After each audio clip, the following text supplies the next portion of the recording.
You are perpetual energy. You are a supreme being.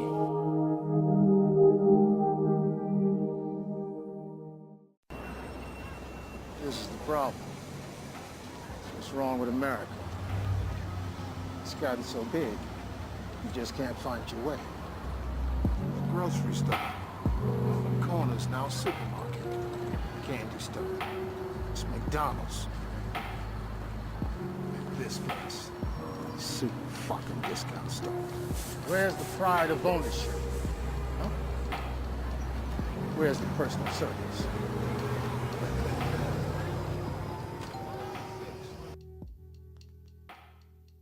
Wholeness and balanced vibrations. I am here today with the boss of Bitcoin, the Christo of Crypto. BK, welcome to our podcast. Thank you for being here. Absolutely. Thank you for having me. This is going to be interesting. So, it's like where to begin. Just to give a general overview of this podcast, we're going to be talking about Bitcoin and we're going to get into all of that. And I've been looking into it. I've been studying it, but I've been looking at it so much that it's not as exciting to me as it was in the beginning when I was really like starting to get it. I was like, oh man, this is this is changing my life. But I'm interested in your path, BK, and how you stumbled across Bitcoin or I should say cryptocurrency. Right. Yes. Yeah. Yeah. Well, it's been a long road for me. I think, now that I'm able to look holistically on my path and journey to get here, I think people are oftentimes adaptive and responsive to the environment that they're put in. Right. And unfortunately for a lot of our people, oftentimes, we don't have a chance to look outside of the box that's right in front of us. And I think that's what cryptocurrency is. It's a box that's outside of our normal frame of thought. It's a box that's outside of our current being. It's a box that's outside of our current economy, outside of the current debt-based dollar. The past 10 years has really been a journey, starting back in 2008, right after during the financial collapse, right? I was a fresh graduate, University of Wisconsin, civil engineering degree. I thought I was about to be on top of the world. Yes, you did everything correct. Yeah, I went to school. I graduated. First one in my family to go to school. Oh, yo, me too. I was my first to go in my little group too. That's what we was told to do. Go to school, get a degree, come back, get a good job. You know what I'm saying? And the bottom of the economy fell out. And long story short, I spent about a year trying to figure stuff out. And found myself in Milwaukee, Wisconsin, with my fresh engineering degree still on my dresser, working for $2 an hour plus tips as a waiter at a Mexican restaurant. What? That's all I could get, and I was fortunate enough to have that, right? And but it was during that time to where I began to look around and see that it really didn't matter what I thought I could achieve. If I was not in the environment to actually achieve it, then, it would never manifest, right? Yes. And that's when I started to change the way I thought about money, to change the way I thought about opportunities. And I started to watch different financial shows on CNN, Bloomberg, whatever was in front of me at the time. I got a book, Rich Dad, Poor Dad by Robert Kiyosaki. And I remember being on break outside the little restaurant I was working at, reading that book because, I recognized that even though I might be making $2 an hour today, I'm destined for much, much more. And I think that was the beginning of the journey that ultimately brought me here, was changing my mind about the situation, which in turn changed my path. And that says to me, like you took you took your experience and you started to look for something new, like on your own, and you Yeah. studied it on your own. Yeah, because I thought about it, because going to school, and being around all these professors with all these degrees and all these letters behind their name, that I think systematically that's what we're taught to aspire to, right? But then I started talking to people, just everyday people, running a little business, little pop-up shop, whatever they were doing, and I started to realize, like, these people are no smarter. The people with all the degrees behind their name are no smarter than this person over here. They just happen to be in a different environment, right? And that's when I started to look at the opportunity of, using, I guess, street smarts to overcome book smarts. You know what I'm saying? And I think that's what Bitcoin and cryptocurrency allows us to do. It kind of balances the playing field, so to speak. Yes, it does. And I feel like this would be a great point to go into how it works, just on like a general sense for somebody's new to it. Yeah. Essentially, this is what you got to think about, right? When I was little, 2nd grade, 4th grade, somewhere in there, I started reading these books, talking about business, talking about money. And I remember one book, and it was talking about interest in banks, right? And how banks work with interest. If you put your $100 in and you get 3% interest, next year you have $103, right? But they talked about the compound growth rate, and they said the first bank was made in 1846, something like that. First Bank of America, made in 1846. If you would have invested $1 in the bank back in 1846, just due to the compound growth of interest, you would have like $100 million right now, right? Wow. And, right. And that's what I thought about. Wow. But that's how this system works. It's the exact same thing. And right now, currently, you have the opportunity to go out and buy 1 Bitcoin. It's the exact same thing, and you will have that compound growth rate of interest to where time is now working for you, right? And the longer that timeline goes out, the more valuable your asset becomes. I loved how you said that. Yeah. Yes, because you put it in a perspective that matters to them. Yeah. And what most people deal with when they ask, what is cryptocurrency, what is Bitcoin, what is all it is, they don't even know where to start, or Yeah. it's not something you can touch. Right. And that's, I guess, but see, that's the thing, is like, we have to learn to think outside the box, right? I think it's a systemic and systematic dilemma that we're dealing with as a society, to where we're trained to think a certain way, right? If we walk in a room and only one door is open, we're trained to walk through that door. We're not trained to look around the room and see if it's a window, a hole, or, build something. If it's some tools, we can build something while we inside the room. We just trained to walk through the door that's in front of us, right? And that's what the current dollar does. We all have it. We all have access to it. Every store, in this country accepts it. So it's the default action. We pay in dollars. But, then we get to the question, nobody's trained to think, well, what does a dollar do? Why do we have it in the first place? Well, it's a store of value. You value your time, so that's why you trade your time to an employer for dollars. The employer actually values your output. So actually, we don't even need dollars. All we need is output and time, right? And that's what we just talked about with Bitcoin. It gets more valuable over time. So actually, the output increases over time. So that's all we're trading. We're just using a different asset to convey that delivery system.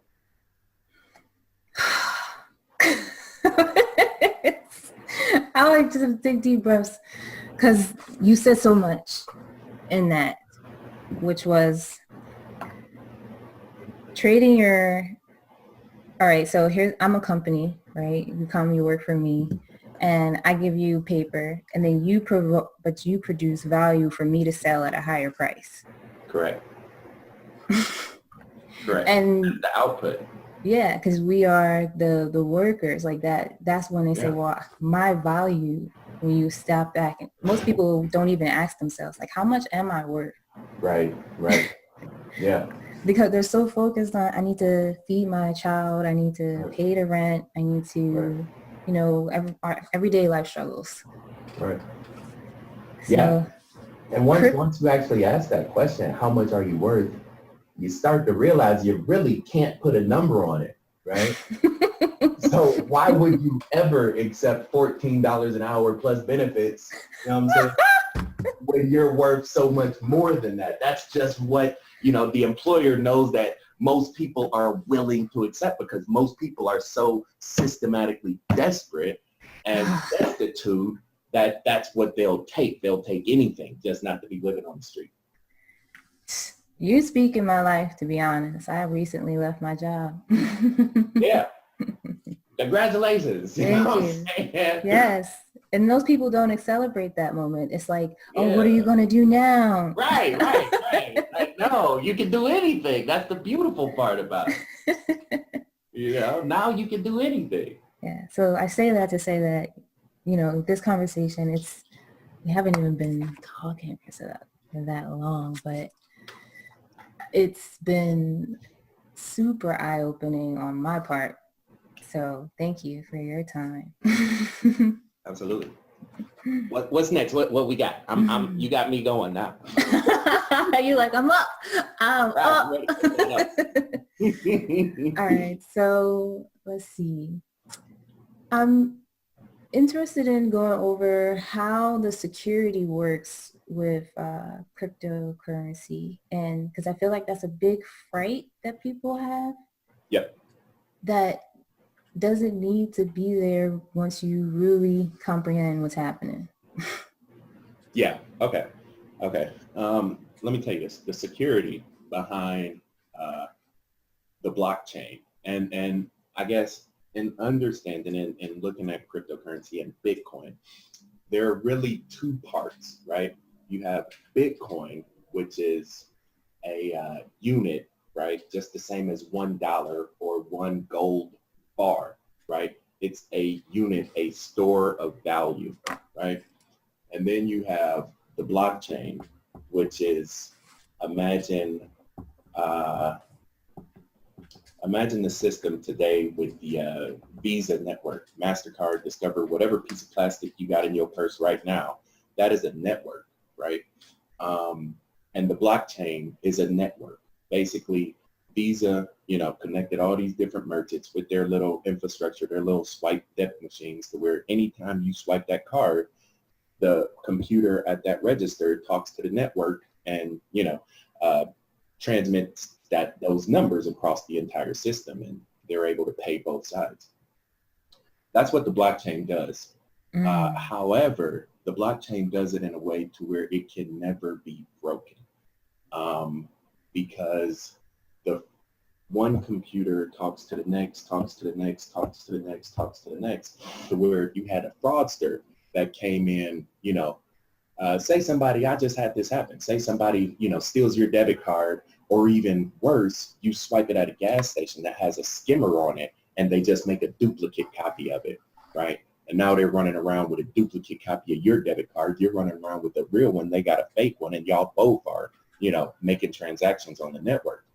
With the blockchain, you can't have that. You can't have duplicate transactions, because the payment systems talk to each other. So, it's a direct connection. Yes. Yeah. And that's what it is. It's a chain of communication between each person, to where now we have tens of thousands, if not millions, of individuals that downloaded the Bitcoin blockchain. And they each have individually verified the network behind it, to where you would need more computing power than the entire world to destroy it, or to hack it, so to speak, to make a counterfeit transaction. Yes. And if you were to imagine it, to like hack like one computer, somebody hacked one computer, because there are so many computers within the network that talk to each other, they would know immediately that this one's no good and drop that computer. Exactly. Okay. Exactly. Just the same as like, you know, you imagine Amazon, you know, the plus ones or the star grade, right? Amazon is a set community of vendors, but if a new vendor popped up and all of a sudden that one person was scamming people, everybody would downvote them and they wouldn't be selling things on Amazon for very long. That's the exact same way. It's like a network that talks to each other. And they, by doing that, they make sure it stays pure, so to speak. And I love that you used a reference to an actual debit card, because that's, once again, something somebody that can relate to. Yeah. Is somebody copying. And the benefit of this is what I would like to go on to next, because the benefits is you're not getting anybody charging any fees for transactions or fees for holding your money in an account. Like everything is direct. So if I have a, yeah, we could, yep, the middleman. Yeah, go ahead. I'm listening to you. Go ahead. No, it's okay. The middleman's gone. Yeah, no, you think about this. I like to bring it back down. And, you know, I watch a lot of movies and TVs and stuff, and, you know, I like to put it in terms people could understand. So think about if you've seen, what was it, that Denzel Washington movie, not Trading Day, American Gangster. Okay. What he did, what you watch the first 10 minutes of that movie, you'll actually learn how the world works. I'm gonna go watch it again. Yeah. Everybody listening, just go watch the first 10 minutes of American Gangster. You'll see what I'm talking about. He's with Bumpy Johnson, and they're standing in front of a TV store. And Bumpy Johnson, from the 20s and 30s, he ain't never seen a color TV in his life. And they're walking through this store, and he sees all these TVs, and, you know, it's like a new world to him. And he talks about delivering value, because in his day, you would actually go talk to somebody to get your information. You wouldn't want to look at a screen to receive your information. And like, everything is being destroyed. People, you know, all of this is going, you know, to garbage, basically. You know, we're losing value by having this middleman between us. And that's all Denzel Washington did in that movie, was he cut out the middleman. He went straight to the source. And that's what Bitcoin does, is it connects two people on the other side of the world without a middleman, right? To where you get as much value as possible just by going straight to the source. Mm-hmm. And then now I wonder what it would be like, to be honest, when in a world where Bitcoin has been adapted, you know, how we will function and talk to each other. Because what you were mentioning before was, you know, people were so focused, so zoned in, they're unaware of what's around them. Right. So once you like, this comes apart and that comes apart, and then all of a sudden you look up and you're like, what's happening? Yeah, I think it's going to be an awakening. And I think a lot of people are, you know, coming to terms with this. You know, my girlfriend, she's a Vedic cosmologist. You know, we see the world through two different lenses, you know. No, you know, I'm not completely grounded in a lot of the things to find. I learned from his video, right? Mm-hmm. You know, so you know, a lot of this energy and resonance and harmonic frequencies, you know, multiple layers. I was, as an engineer, you know, through formal schools, you know, 6 semesters of calculus, they didn't teach one on the Vedic calendar, right? Yeah, but they taught you math. Right. They taught us math. And that's what I see the world through, math. But once you start to understand that there are different cycles and different understandings and even different layers of our existence, different realities that we're ignorant to, you know, that exist side by side with ours, you know, and everything in our world is related.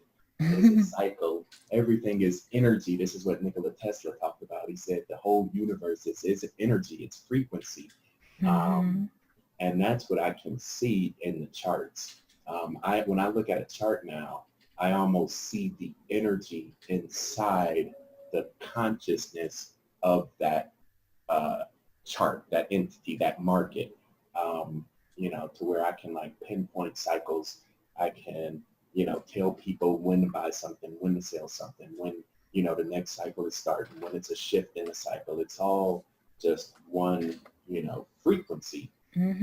We just happen to see it at individual parts of time. But once we understand that, time doesn't really matter nor exist, the only thing that exists is a coexistence. And then you start not caring, you start helping people. Right. You realize, well, what are we here for? We're here to be rats in a maze. Well, let's start to look around the maze and see what tools we got inside the maze to build another door. And you do have a way with I'm fascinated with your ability with math, because I have like basic algebra and maybe algebra 1, 2, and 3. Mm-hmm. But like, I haven't looked back at that since I graduated, and that was in 2007. Right. And no, not 2007, 2011. Whoa, way too far back. But you see what I'm saying? Like, I don't have that perception. So when I see the graph and I look at that, I might feel like, oh, vibrations and frequencies, and I'm like looking for the wave, and I'm like, I just see a line. Right. Yeah. Right. And that's what I try to do and make it simple, because I realize I spent a lot of time learning mathematics and how it works from the inside out. How much of your time would you say you devoted to math? Over my life? Sure. Or when you were just studying it? Yeah. At least about in the 12 years, I'd say. I loved math growing up. I see structures, and so like whenever I travel, I just like look at the buildings, but in my head I can understand how the weight, and the energy moving down the columns holds the building in place, even though it could look like abstract and have all these arches all over it. I can see like the support network inside the building and how the weight and the energy of the roof is built all the way, runs all the way down to the ground. That is amazing. Because I look at architecture, and architecture is just an art to me, because I'm into art. So I look at the curves and the waves and like the in-betweens. I don't look at like what's holding it up. I just look at. So we need people like you. Nobody like you. So you mentioned traveling. Where have you been? Go ahead. Yes. Where have you been? Like, where's like the most place that you had the most fun, or what's funny? The biggest adventure. Let's say that. Yeah. Before last year, and that's why this whole thing is like a new world to me. But it's funny because before I owned cryptocurrency, I had never left the country, right? And since getting into crypto, because I think you realize it's a global community, and just, in doing a video, I talk with people all over the world every day. So like the world is a lot flatter now, right? It doesn't have like, oceans and mountains and borders like Bitcoin. None of that matters. So you can literally just pop up somewhere. And that's what I did last week. I was in Poland. And just to ground it real quick, pop up somewhere, which means you could just afford to buy a ticket and fly somewhere the next day and then be back somewhere else. So there's no limits or boundaries anymore. Right. Yeah. Cool. Yeah. Continue. That's what we did. We went to Poland, me and my girl. It's a new company that's, building a new business, and they flew me out to Poland to look at, their business and interview the CEO. So I went and did that. But, my girl, she wanted to come too. And so we just bought her a ticket, and part of that was paid for, with the money we had as a result of, not having to be stuck in a maze, right? Mm-hmm. Then the Rio, Brazil, I think answering your question, Rio, Brazil was by far the best place that I've been. Brazil. Rio, Brazil. You can get a ticket from the States for like $500-$600 to go to Brazil. And all you need is a passport to get there. Passport at $600. It was amazing. It was amazing. I went down there for the Olympics, saw Usain Bolt, saw the dream team, or not the dream team, but the basketball team won the gold medal. And just hung out in Lapa, and it's beautiful city, beautiful people. It's brown people, black people speaking Portuguese, and I honestly, I felt safer walking the streets of Rio, Brazil, than I did anywhere, big money places in the States. I'm talking, Rodeo Drive, Mag Mile in Chicago, South Beach, Ocean Drive in Miami, Financial District, Manhattan. I don't really feel safe there because I know them places wasn't built up for me. But when I go to Rio, it's people that look like me. I see my cousins over there. You just blend in, right? Yeah, man, I felt safer in Rio than I've ever felt just walking the street, Oh, I would love to experience that. Yeah, it's cool. It was really cool. That's because we were just speaking about that in our last podcast. It's not out yet, but we were talking about how females have a hard time letting their guards down because they don't feel safe, So the thought of a place where you can just go completely be from another country with everything that they say is going on and the problems that they want people to be afraid about are still having fun, living life. And that's the thing, I didn't see, the only TVs they had, were in a shop somewhere in a window, and they would stand on the street corner to watch soccer, right? And that's the thing. We're in this country, we are drowned by technology and the messages that they push onto us through those talking heads on TV, right?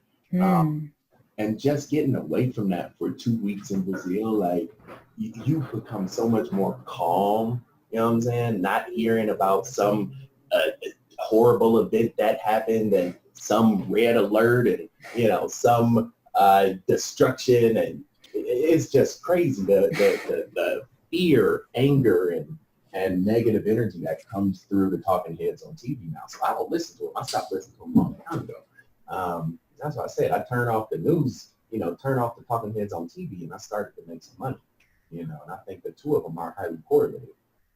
Did you were you with your lady? Did you say she was your wife or your? It's girlfriend. Your girlfriend? Okay. I'm sorry. I wanted to be Nah, clear. Did you meet her before or after Bitcoin? Before. I met Nicole about 15 years ago. Wow. In high school, I was getting recruited for football to go to Duke University. I had a full ride to Duke University, and went down there just to go to a football game, see they take you, it's called an official visit, where they fly you and your family out and show you the stadium and all that stuff. And that's when I met her. We were both in high school. It was at one of the football events they had there at Duke University. She's from Durham, so her family was pretty well connected to, I think, one of the players on the team, his family, and so we would just had a function together and met each other and kind of kept in contact. I think that's sweet. Yeah, it's rare to see relationships supported publicly and they are real. Because sometimes it's hard to tell, especially with, like you said, our digital age has really amped up significantly, and the things that we can do just by touch now.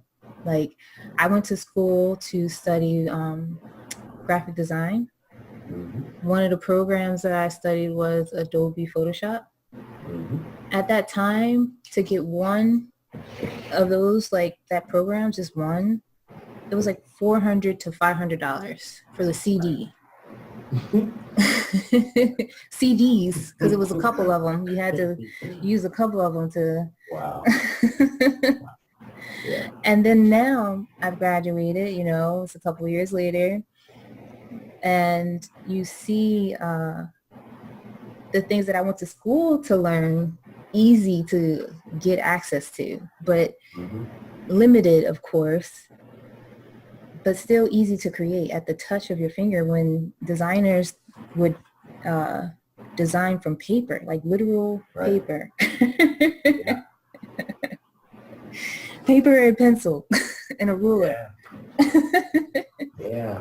You know, I think everything is, you know, it's crazy how, I guess, accessible, you know, these different tools are. And, you know, it can be good and it can be bad. Because, you know, me and my girl talk about this all the time. But back in the day, you know, just like you did, you would almost have apprenticeships to where you went to school, you learned a craft. That was your craft. That was the value you brought society, right? Plumbers, electrician, accountants, you know what I'm saying? Where now it's just like, well, we got an app for that. You know, was that good? Like, what do you actually learn now? How are you adding value to society? You know, I think that's what we have to still figure out in this technology age is, you know, how can people still empower people, right? You know, I think that's yet to be determined. I feel like people are going to have to start working on themselves. Like, not in a sense like give up on everyone, but like literally start working with themselves. Like, ask themselves why are they doing what they're doing. You know, that this has to be a point in when you're like, I don't think anybody likes being sad or uncomfortable, but I can see how if you didn't go to college and then the whole family is looking at you like, oh, you ain't going to come up to nothing, then that's going to, of course, change your whole mindset, you know, be like, oh, I must not be anything. I'm only worth this much since I couldn't even get into college, which is worth so high as far as the bigger scale goes. And I'm already so small because I'm just new to the world, you know, like when you're just born, you're like, oh, this is what it's like. Right. That's how high I got to jump for you to get what, I don't even know what I want. Yeah, I think, and that's the thing, is like, we don't, I think, as a collective humanity, we have dreams at night, but nobody really dreams. You know what I'm saying? We have a world of laborers and not a world of philosophers, right? Everybody's reactive to the environment they're placed in and not adaptive to creating a new environment for others. So but all of that is in your mind. It starts with a decision to make a difference, right? To change today. And this is this is what I learned, like in learning how, you know, Nicole thinks and combining that with what I think, you know, and learning from, you know, the conscious community. The mind is the most incredible tool in the universe, right? Because through your mind, you can create an entirely new universe, right? And collectively, if enough people do that, this is what I learned from looking at the charts. Once you have a big enough shift in that cycle, then the whole thing changes, right? So we just got to get enough people to start changing their mind. That's it. And like this thing will shift, right? That's all it is. You know, stop walking through the door that's placed in front of you. $14 an hour plus benefits is great, you know, but you don't. That's not great, right? You know what I'm saying? They want you. Actually, no, I'm sorry. It's not great. That's what they want you to think is great. $20 an hour, even better. Work 3 years and you can have it. Like, no, don't do that. That shouldn't be the goal. It would, though. I know, no. So crypto really like allows time. That's what I like about crypto a lot. Let me say I love this about crypto, is that it alleviates the pressures of whatever excuses you got going on as far as your money. You know, whatever excuse. And like most people say, I don't travel because I don't have this yet. I'm not doing this because I don't have this yet. I don't feel like I could do this because I didn't do this yet. So it alleviates all of that and allows you the time to even be with yourself. Yeah. Because when you're with yourself for long enough, you're going to start asking yourself, what do you want to do? Yeah. Yeah, and you know, I'm fortunate enough now to where I don't have to worry about money, right? I don't have to worry about rent. I don't have to worry about food being in the refrigerator. I don't have to worry about car note getting paid and insurance and, you know, all these things that I was worrying about, you know, 2 years ago, right? I'll never forget it. Easter Sunday, I go back to my parents' house. I'm at school at Notre Dame, 2014. Drive back to Cleveland to sit down and eat Easter, you know, go to church and eat some dinner at my parents' house in Cleveland, Ohio. And I go outside and they done repoed my car. I never saw it again. Right? I was broke and I couldn't pay the bills. I was going to school. I was trying to pay the rent. No. Struggling to pay rent in college. You know, No. I ain't had a car though. Right? And I ain't bought Bitcoin, so I ain't had no money. But it was like, you know, and so it was just one thing after another, credit card, you know, student loans, bills, rent, heat, food, you know, all this stuff that everything I struggled with it back in the day. You know, that stuff gets taken care of. And this is what I think the most, you know, the biggest message I could deliver to anybody listening is just, you know, understand that all of that can disappear inside of what, a year, 2 years, tops, if you actually commit to learning and understanding how this cryptocurrency works. And then if you change your mind about not sticking to the status quo, because you know, the sad part about today is, you know, a lot of people are sick and tired of being sick and tired. And the reason they're sick and tired in the first place is because they want to be normal, and normal is broke. I can't. You know what I'm saying? I work too hard to be normal. That's what I'm saying. Like, you know, normal, but this is what they raised us to do. They said, go to school, get a good job. They never said a great job. They said, get a good job with a good company and a good degree. That's normal.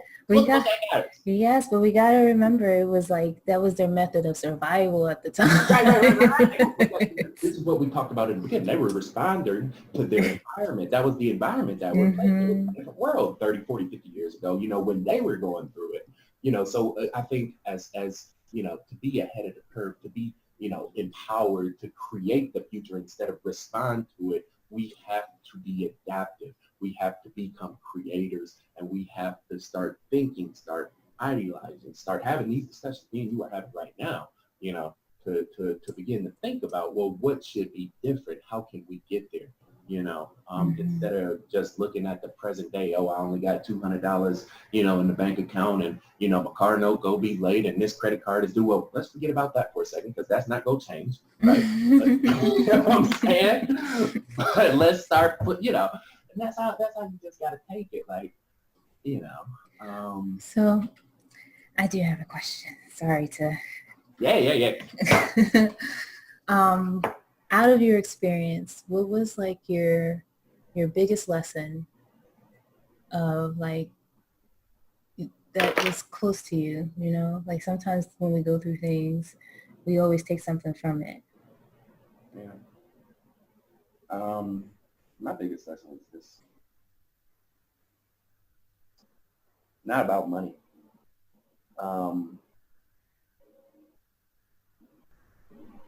One of my biggest supporters throughout all of this, I was able to, you know, do a lot in high school and college and get all these accolades and stuff. And now I'm, you know, doing YouTube videos and got a bunch of people following me. But my biggest support by far was my older brother. And I lost him on my birthday last year. He passed away, 38 years old, had a heart attack, really just didn't take care of his body during his time here. I'm sorry to hear that. Yeah, thank you. But that let me know that time is invaluable. Because every day, it's not a day that goes by where I wish I could go back in time and just sit down with them, play video games with them, laugh with them, you know. Yes. And as people, we have to learn to value our time. We give our time away for free.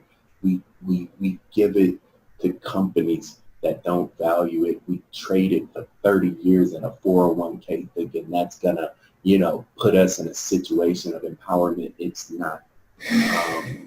And that's what my method does in the charts better than anything, is it makes sure you get paid for your time. I tell people in my videos, I gotta get paid every day I wake up, because that's how much I value my time.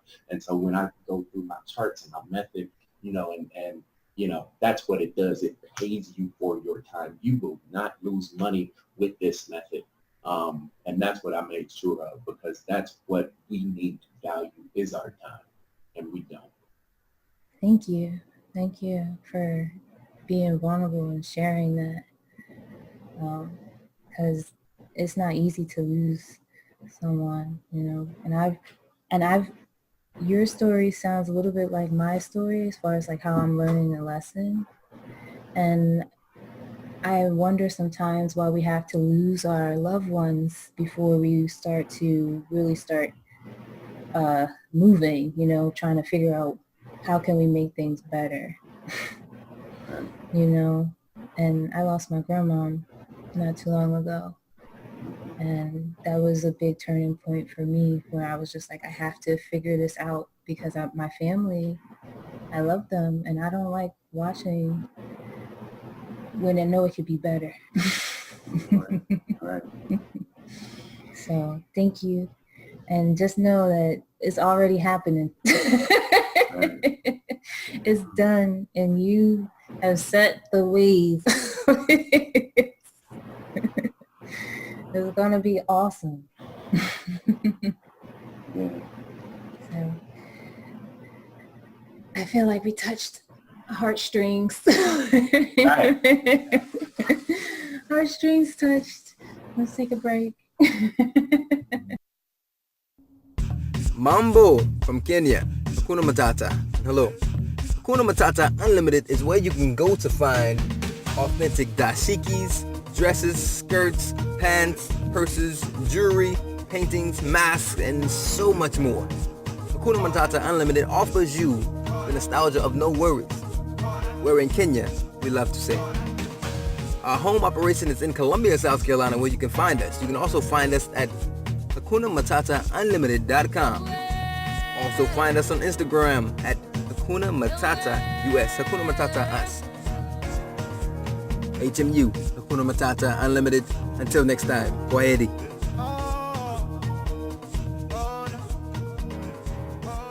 All right, we are back.